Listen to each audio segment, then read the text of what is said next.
What we'll do first is get straight into Haryana, because that's the first state which will really set the political temperature one way or the other. If the BJP is able to hold Haryana, they will say what happened in the Lok Sabha elections was an aberration.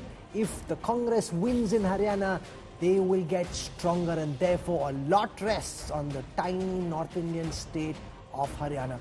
Let me take you through what people think of how the state government in Haryana is doing, and then we will try and extrapolate the data to say how the seats look like in Haryana. We won't give you assembly seats, we'll give you Lok Sabha seats, but it will directionally give you a sense of which way the political winds are blowing. So with that said, let's get started. Question number one. How satisfied are you with the state government's performance in Haryana? Remember, we asked the same question for the national government, and then we asked the same question for the state government. I'll show you the national data in a moment, but first just the state government. So 44% of respondents in the See Voter India Today poll said they are not at all satisfied with the performance of the Haryana state government. That's a very high level of anti-incumbency. And as you stay with us in this journey, look at the number of those who are satisfied, partially satisfied or not satisfied in other states. It will tell you where anti-incumbency is higher and where it is lower. 27% say they are satisfied, 25% say satisfied to some extent. Now, typically, those who are satisfied to some extent can either ultimately go into this corner or they could go into this corner, which means they can vote either ways. This is your middle voter who isn't decided at this moment. What's very clear is that 44% of the respondents are saying there is no way they are voting BJP. These people want to vote this government out. That's a big number there at the beginning of this poll. Those who say they are definitely going to vote for this government is about 27%. And this is the 25% that is up for grabs. That's the broad way of distilling this data. Let me come now to the second question, which is to do with the man on your screen, Nayab Singh Saini. The Chief Minister, the OBC Chief Minister replaced Manohar Lal Khattar, came in. Let's take you through how people are perceiving his performance. Again, 40% saying not at all. He's had limited time from March this year, so less time. But even in that time, he hasn't really been able to get going. 40% saying not at all satisfied, 22% saying they are satisfied, and 19% are satisfied to some extent. So the highest category of voters, the highest congregation of voters is those who say they are not at all satisfied. What do people think of the opposition leader, Bhupender Singh Hooda, wanting to be Chief Minister once again? How are people assessing his performance? 31% say they are very satisfied, 34% saying not at all satisfied. So these are likely BJP voters. 34% saying they don't want Hooda. 22% hanging in the balance. 31% saying they are very satisfied with Bhupender Hooda. However, those who are not satisfied with him is much lesser than the Chief Minister Saini, who on the same question stood at 40%. Let's now come to the performance of MLAs, because it will show you whether there is local anti-incumbency against MLAs on the 90 seats of Haryana. 40% saying they're not at all satisfied with their MLAs, 33% saying they're satisfied, so 1/3 of the MLAs could likely get re-elected, 20% saying satisfied to some extent. With that, Rajdeep, if we look at these numbers, and it will become more apparent in time as we show data for Jharkhand and for Maharashtra, but what this suggests is there is anti-incumbency which is very visible in this Mood of the Nation poll when it comes to the state of Haryana. Yeah, go ahead. That in the data, whenever the viewers and our audience are looking at, some of them might be wondering why it is not adding to 100%. It is because the remainder is don't know, can't say. I mean, just for the clarification, because in these days, many a times people on the Twitter and the Facebook, they start questioning, इनका तो 100% भी add नहीं हो रहा है, ये क्या polling करेंगे? So, just telling everybody, the remainder is there, don't know, can't say. Okay, that's about 7%. But at the moment, the fact is, Rahul, you're right, there is high anti-incumbency, because if I add the not at all satisfied, which is 44%, and satisfied to some extent 25%, that's 69% who at the moment aren't very happy or are completely unhappy with this government. No, but that's not the right way of looking at the data. It's not 6-9. Those who are in the middle, 44 will definitely not vote BJP, see, that's clear. in a bipolar but those contest, who are satisfied to some extent, some will fall this side, some will fall that side. You can't take them all on the Congress side. In a bipolar contest, as Haryana often has been, and that will be one of the challenges in Haryana. Will there be a third force? Certainly in the Lok Sabha, the third force was completely extinguished. The regional parties like INLD evaporated. At 44% in a bipolar race, I need only about 10% of the remaining 25%, and I'm through. I'm well above 50%, which is a clean sweep in a bipolar election. But someone who knows Haryana better than all of us is Preeti Chaudhary. It's your home state. True. Is there that sense of anti-incumbency? Is it anger or is it fatigue? It's been 10 years of a government. Is it fatigue that has set in? Is it anger or something else that we don't know? You know, Rajdeep, first of all, yes, it's been intensely bipolar, the contest in Haryana, but let's just look at it. There's always mostly been a kingmaker. Other than just say 2014, where the BJP just about scraped through with 47. Otherwise, there's somebody who has always come in and handheld a government to the final stretch, be it in 2009, be it in even 2019. This time around, though, my sense is it is going to be for the first time this intensely bipolar. Is there anti-incumbency? Definitely. The figures that you see there will see a clear divide from the rural and the urban belt. That 44% which says, or very satisfied that 31% for Bhupinder Hooda has largely come in from the rural belt. And it's interesting because Haryana has been a peculiar state. If you go right from 2014 to 2019, it didn't all go with the BJP in 2014. Even in 2019, Haryana, at least in state assembly elections, I'm not talking about Lok Sabha, fell short. So there is anti-incumbency. It comes in from multiple accounts off late. There's been the farm unrest. There has been the Agniveer situation. Now you have the entire Vinesh Fogart controversy. Add to it, Nayab Singh Saini, not very popular. The biggest worries, I think, for the BJP will not just be in the hinterland, because the hinterland has mostly stood by, the Hoodas, will come from the GT Karnal road stretch. This has been the vote bank of the Bharatiya Janata Party. Will the Punjabi Khatri stick by the BJP? Go by the Lok Sabha trends. They lost Sonipat, they lost Ambala. Look at how Gurgaon voted. We didn't know where Gurgaon was going, till about the last 2 hours. So if you look at this stretch, my biggest worry will be, will BJP's core vote bank stick with the BJP? The Dalits, again, I'll come into, we talk a lot about the Dalits in this election that went with the Congress. In my memory, the Dalits and the Jats in Haryana voted together in the times of Devila. This is the first time the strange caste calculation is happening, because the Dalits have never gone with the Jats. What really happened this time was not only the Dalits went with the Jats, but a part of the traditional Chhattis Qaum, which they call in Haryana, part of that broke away from the BJP and went in with the Congress. So there's a lot going on. Because it has the highest unemployment rate in the country as per 2023 figures. So that is a factor. When we look at Agniveer, it's more a reflection of the fact that there hasn't been the kind of employment levels that you would have expected. It's a peasant class, and they're angry. And there is that anger which has built up. But, to take forward from Preeti's point, it's a question of, will a third front emerge in the next few months, in the next few weeks? Because at the moment, we don't know what shape what is the third front? Whether INLD and BSP can create any kind of buzz. Can I tell you something? Right now, the Aam Aadmi Party would be very happy if it takes the position of the JJP. And that's not going to happen by the looks of it. So Aam Aadmi Party wants to be the kingmaker, but you're saying they can't be. I doubt it. What we want to do right now is take a look at where the Lok Sabha number stood. So if you extrapolate the Lok Sabha trends into assembly segments, I'll give you a sense of where the starting point of this election is, because that's the most recent empirical data set that we have. So if you look at the data, the BJP led in 44 assembly segments. The Congress party led in 42 assembly segments. The BJP's individual vote share was 46.1. The Congress's own vote share was 43.7. So say 44, plus they had the Aam Aadmi Party's vote share as well. So together it was 48, but the Congress itself stood at about 43.7.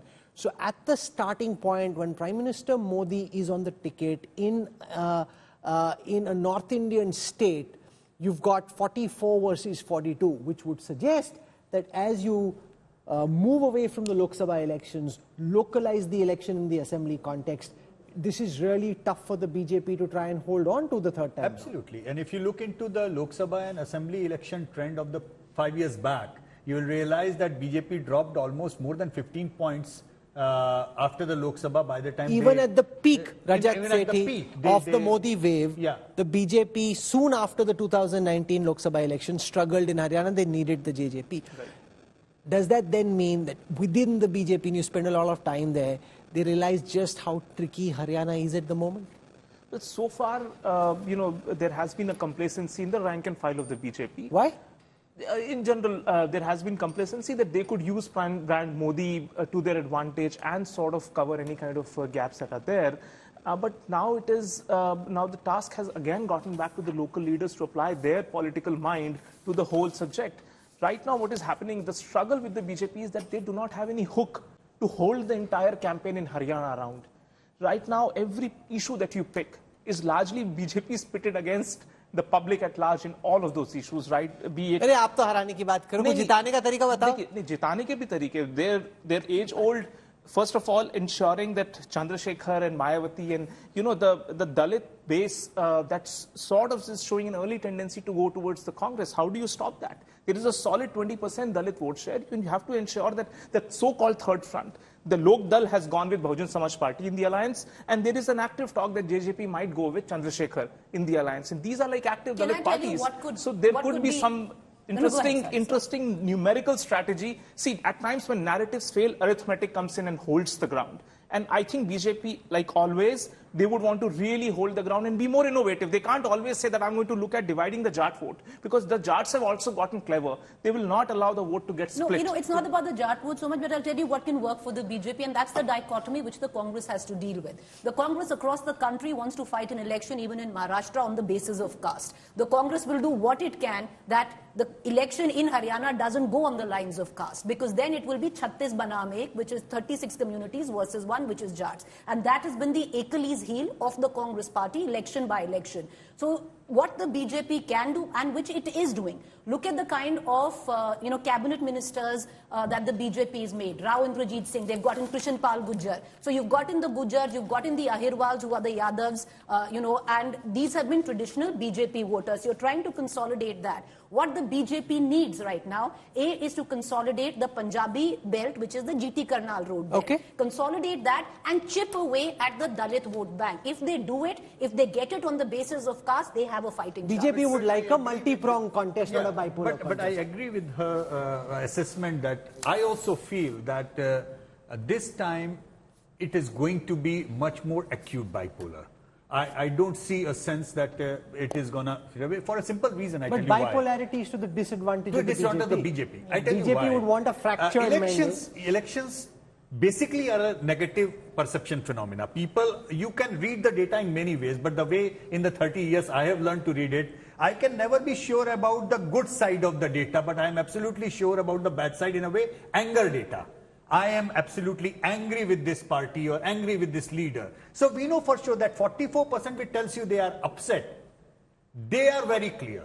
You can raise a doubt whether those who are happy are going to vote for the government or not, but I'm dead sure that 44% and is not going to vote. 44% are against. Can I look at 44% unlikely to split much. Sheila, we'll come to you in a moment. I just want to get political reactions to those first numbers, because there are two X factors that also are there. One is the Congress itself. How united will the Congress remain, particularly when it comes to seat distribution? Will it ensure that all its leaders are accommodated, especially the likes of Kumari Shelja, or will the Huddas dominate any ticket distribution? So that, Adil Singh Boparai, is your challenge, because the Congress is known to often be its own worst enemy. Is that resolved, that the Congress will be united in this election, or have you outsourced the party to the Huddas in Haryana? Well, good evening, Mr. Sardesai. We in the Congress take the exit polls with a pinch of salt. But having said this, even directionally, your poll also indicates that it is going the Congress way. However, I would like to say that there is going to be a landslide for the Congress, and for a variety of reasons. You have an ineffective chief minister. You have rampant corruption. You have unemployment. You have inflation. You have attempts at social division. And most importantly, people are fed up with the BJP's promises. The BJP can try its tricks, the BJP can try dividing society, but there comes a time when there is public anger, and that anger is palpable. It's not just palpable amongst the farmers, it is also palpable amongst the youth. It is palpable amongst sports persons. It is palpable amongst women. So you will see that there will be a greater enthusiasm to vote out the BJP. I'm sure the BJP will try some tricks, but we are very, very confident that this time around the Congress is coming back with a 2/3 majority. Now, responding to your saying you're saying 2/3 majority. You believe that the Congress is united. Rohan Gupta, you changed your chief minister just a month or even weeks before the Lok Sabha polls. It didn't quite work. It was a 5-5 battle, but clearly a decline compared to 2019. Has the BJP woken up too late to the crisis in Haryana? You held on to Manohar Lal Khattar for way too long. Rajdeep, I feel the way Lok Sabha results have come for BJP, right? Everybody before the results were saying that there will be clean sweep in favor of Congress, and because of Agniveer or farmers issue and all, there's a strong anger against BJP on ground. But when you see the data, 44 seats, even after Lok Sabha elections, which was the worst case scenario for BJP, there are 44 seats where BJP is still leading. There are many seats which were stronghold of Congress party. That's when Rohan Bhai, that's when Prime Minister Modi is on the ticket and you still get only 44 in a North Indian state. Take Prime Minister Modi out of the ticket, make it about local state issues. It could be much worse off. I will definitely, Rahul, I'll answer your question. Definitely, there'll be impact in state elections. But then when you come to state leadership, look at the situation of Congress party. It is not a united Congress party. There are three parts in Congress party. People of Haryana, they know that they want to go for the party which is united. There is, after Mr. Saini's appointment as CM, there are a lot of things about MSP for farmers, for Agniveer, reservation for Agniveer. There are a lot of issues. I think there is a strong, favor in How are you united, Rohan Gupta? I just want to come in. How are you united? You have Anil Vij, who's very disgruntled, who's actually, if he fights independent, will still win. You have a Rao Indrajit Singh, very unhappy that his daughter wasn't given a ticket, and that's your Yadav vote bank. So the BJP has enough factionalism of its own, as much as the Congress. But taking leaf out of what you said, Congress fought the whole election on the base of caste and all this thing, which is not going to be possible for them in Haryana because they are riding on a tightrope there. What I'm trying to tell you, if you compare factionalism in BJP and Congress, the difference is quite visible. There are 3 rallies happening at a different place. All leaders are not on the same platform. So people, they don't want to go for something which is not certain. No, make no mistake, internal dissent is a genuine problem for the Congress party. And the Congress also has the tendency oftentimes when it's in pole position to get carried away because they think they're already very close to power, and that could be a real problem that the Congress needs to look out for. What I'll do now is project this MOTN data into Lok Sabha seats. And I just want to build some caveats so that there is adequate calibration. We don't have assembly-wise projection because that's not the level of granularity in this data. What you'll see are, if Lok Sabha elections are held today, how would these 10 Haryana Lok Sabha seats vote? Last time it was 5-5, so in a moment from now I'll show you what the current projection is. And remember, in whatever seats the BJP gets, in a Lok Sabha context, there is the Modi factor. In the assembly context, and we've seen this twice, in 14 and in 19, the BJP tends to struggle in Haryana, even if it happens soon after a big Modi wave. So here it is on your screen now. The Congress had 5 seats in Haryana in the Lok Sabha elections. The BJP had 5. Yashwant and his team at CBOT are projecting that the Congress goes up to 6, even in a Lok Sabha context, which means if you translate this into an assembly context, at this moment his data broadly suggests that they're sitting roughly at about 60% of the 90 seats in Haryana. That's a very broad calculation, but directionally, if you want to know who's ahead, it's 4 seats for the BJP versus 6 for the Congress. Now let me convert this into votes. If you look at the vote share projection, the BJP had about 44% vote share. Now, the problem with this data is that in the 2024 Lok Sabha elections, the Congress and the AAP fought together. The Congress itself was 44, 4% is AAP because they fought in Kurukshetra, so it's 46 versus 48, but actually it's 46 versus 44 because about 3.5+% was AAP. When you convert that, and the problem with this data, and Yashwant, is that you're basically taking Congress and AAP together, which is why it's India Alliance. Yeah. But you have to now minus the AAP vote. So your data is showing 44 versus 46. How much of this in your calculation is the AAP vote? Once that goes away, because it's unlikely that they're fighting together, then where will this 46 be? Well, that's an interesting question because Aam Aadmi Party on its own in Haryana is not more than 1 or 2% of a structure as such. And once the anti-incumbency mood sets in and they know which party is going to replace, I totally agree with your assessment that I don't see much of that splintering going on. However, if you see that the others going from 6 to 10, that 4% increase is somehow, I feel there is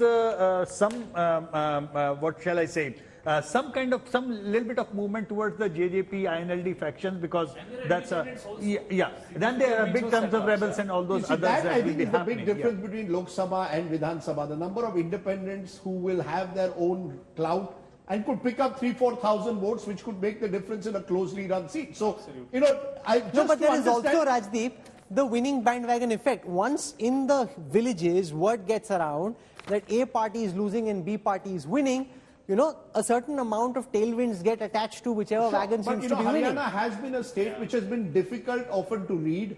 Preeti is right that even in 2014 and 19, it wasn't as if these were wave elections. The BJP never got a majority till 2014 was the first time. And they straight actually, through because they joined later. So it is a difficult state when you're a small state, as we've seen. Small switches can make a huge difference in a small state. I just wanted to understand the importance of it. Sheila, we are starting off with Haryana. Okay, why do you think this round, in the backdrop of what has happened in Lok Sabha, is so important? Is this now going to be a test? Every election now a test. Is Congress back in the race, or was 2024 only an aberration? Definitely, and I think we are in a very interesting, riveting times because we have never seen this before. When soon after election result is a climax, but we see another climax of judging that how this government goes forward now. Post-election, such a excitement of politics we have rarely seen. So you're saying it's a continuation almost from 2024? So I'm saying excitement is there in the air all over India.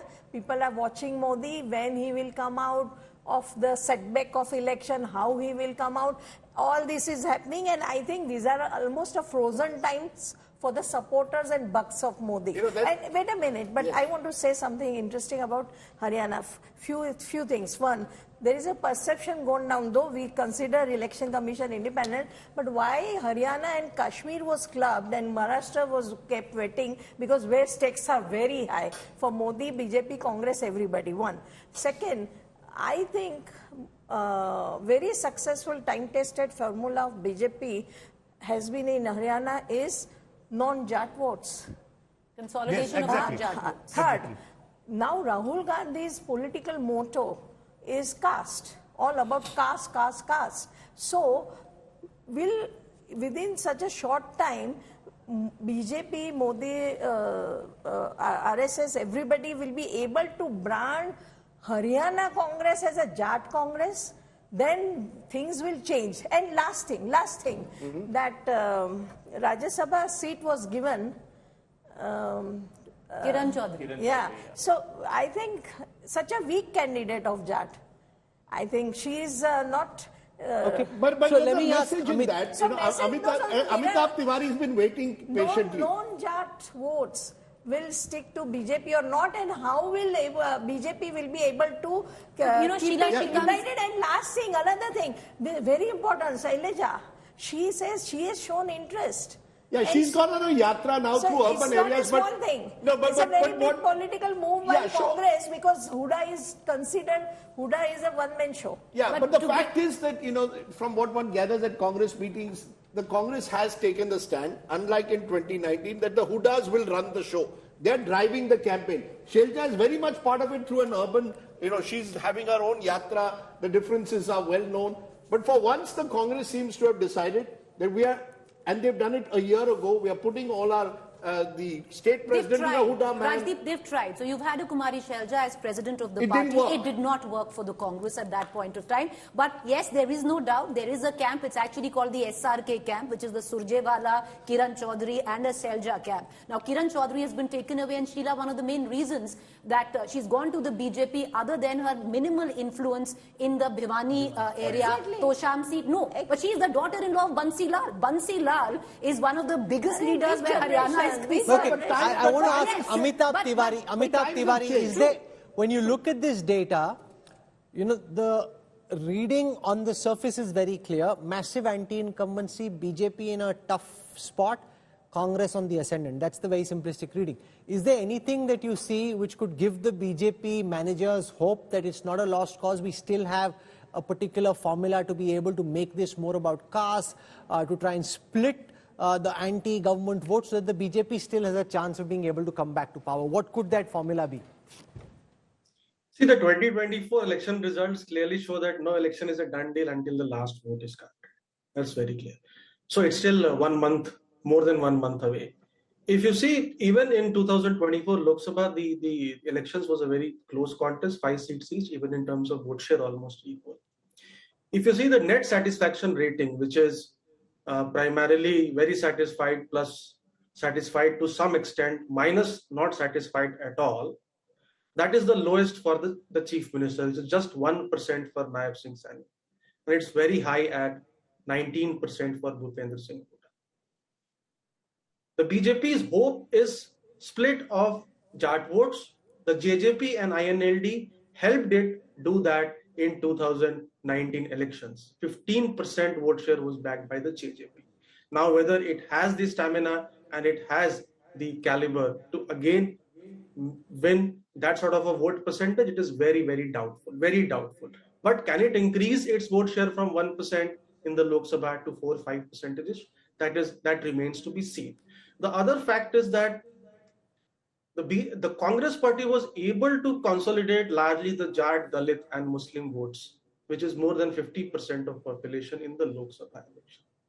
The constitution statement by many BJP leaders helped a movement of Dalit votes towards the Congress party. But however, as Preeti said, this alliance is a very fragile, tricky alliance. It's not a very permanent sort of alliance. So the BJP would hope or need to break this alliance of Jat, Dalit and Muslims, and the Dalits there could be the target of the BJP. How they do it? There's one googly though in all of this that we've not discussed. The real possibility which the Congress has been pushing, and you saw Dipinder Hooda there to welcome Vinesh Phogat. Vinesh Phogat is a superstar at the moment in Haryana. I mean, she is at the moment Haryana ki beti, not just Jat ki beti, Haryana ki beti, India ki beti. And the Congress is making every effort to suggest that they are with Vinesh Phogat. I just wonder, will Vinesh Phogat actually bite the bullet and contest she is the right election? now, to be very honest. Yes, she's widely popular in Haryana, but she's an accessory to a larger brewing discontent. Sure. Now, number one. Will she contest? Number two, in the rural belt now, because before every elections, especially in Haryana, people talk, so dreams are being brewed that it will be a Vinesh Phogat versus Babita Phogat contest of Charki Dadri. They're building it to be that. I doubt if Vinesh Phogat will fight. Now, I don't know, but I think a Bajrang Punia might just fight. But then this is all, conjecture. So what's very clear is, for the BJP to win, they have to be able to split the anti-government vote. The better the JJP does, the better the BSP does, the better the INLD does, the better for the BJP. If it's straight, you like the government, you dislike the government, Congress versus BJP, then the BJP is in a tough spot. So Dharmendra Pradhan and others who are working on the campaign, like Biplab Deb from the BJP side, have a lot of thinking to do on how they can tactically pin the Congress down in Haryana. We've spoken enough about Haryana. And now, before you move on from Haryana, I mean, just to put it on record, in our MOTN, we did predict 5-5 for both the camps in Lok Sabha, and we did say that the India alliance will poll 2% more than the NDA alliance. So, I mean, those, just for the sake of it, because, I understand we are coming out of a campaign where a lot of flack was aimed at exit polling and everything. But as I said, this is a continuous process. We get it right. No, but if Sachin Tendulkar doesn't score a century, So before sometimes in life it's best to take one step forward to go two steps, one step back to go two steps forward. No, but if Kohli or Tendulkar don't score a century in a particular, it doesn't mean they're useless batsmen. You stick with the process. I think what's key is you believe in the data, you stick with the process, you'll get many right, you'll get a few wrong. You have to take it all. I am not going to be as to understand Haryana better. because Indian politics started Ayaram, Gayaram and every such thing from Haryana. Oh, sure. So Haryana is very important politically. And because of the first election after the Lok Sabha election, it's far more important than the state would ordinarily be.